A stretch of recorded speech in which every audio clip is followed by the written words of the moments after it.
Hey guys, आसा खालामो बयबो मोजाङैनो दङ नोंथांमोनखौ आंनि YouTube चेनेलावहाय दिनै आरोबाव खनसे बरायबावहरनाय थाबाय। एक्चुअली भिडिअआ दिनैनि नङा दाखालिनिनो आं एडिटिं खालामनो टाइम मोनैनि थाखाय भिडिअखौ दिनै आपल'ड होनाय जाबाय। नोंथांमोना आंनि थाम्बनेलखौथ' नुनानै मिथिखादो भिडिअ मानि सायाव दङ।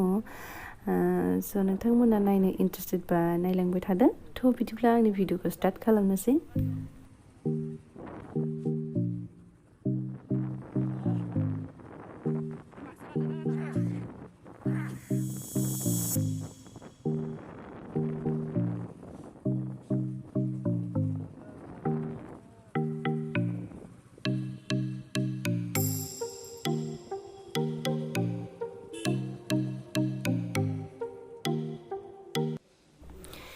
एक्चुअली आङो बेकिं बेसिक कर्स खालामनो थांदोंमोन।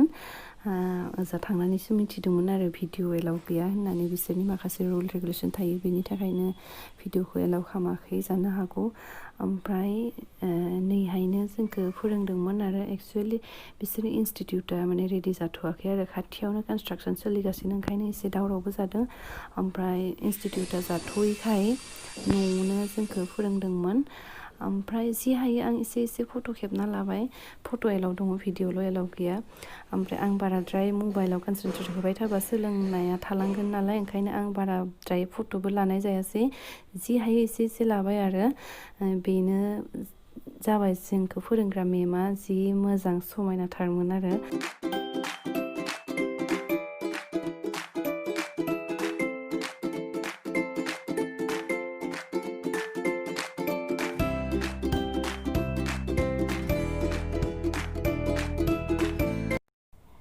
ओमफ्राय सानसेयाव साथामल' लाखायो आरो क्लासखौ बांद्राय मानसि जाबा प्रब्लेम जायो नालाय इनस्टिटिउटआ रेडि जाथ'वाखै ओंखायनो सानसेयाव साथामल' आरो जों साथामानो ओइ उनथिंनिया मेमनि एसिसटेन्ट आरो बेनो गाइड खालामो। ओमफ्राय जों बानायनाय केकफोरा नैफोरनो जा किउट खामोन आरो नोंथांमोना केकफोरखौ नुनानै माबायदि मोनदों बा नुदों बेखौ कमेन्ट बक्सआव खोन्थाहर प्लिज। ओमफ्राय कर्सखौ खालामखालिनो जों बयखौबो गांसे सार्टिफिकेट होखायो आरो बेसिक कर्सनि। ओमफ्राय क्लासखौ खालामनानैथ' बिराद मोजां मोनबाय इन्ट्रेस्टबो मोनबाय। ओमफ्राय दा न'आव फैनानै प्रेक्टिस खालामबासो हायोना हाया नायनोसै माबायदि माने फोरोंनायावथ' हागोन बायदि मोनदों। ओमफ्राय फुङावनो थांदोंमोन नालाय रुमाव सफैनायानो 7थासो जादोंमोनदां आरो ओरैबायदि मेंखादोंमोन माने आंहा साहा फुदुंना लोंनो हानायनिबो एनार्जि गैया जालांदोंमोन बे खालि माने ओरैबायदि हेडेक जाखादोंमोन। बोरायासो माने साहाखौ फुदुंनांदोंमोन आरो लाल साहा।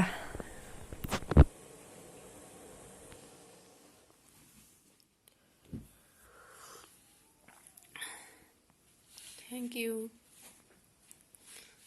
इउ साहानि थाखाय।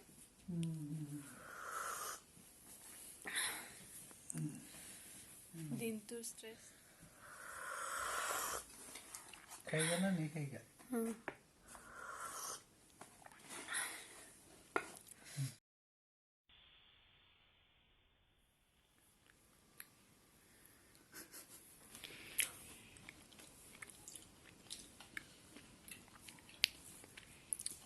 हाथिखि मेथाइ सोबाय हाथिखि सोरनो जोंनो बिदि जोंनो मोनदों फाननो लाङोमोन ना गामियाव।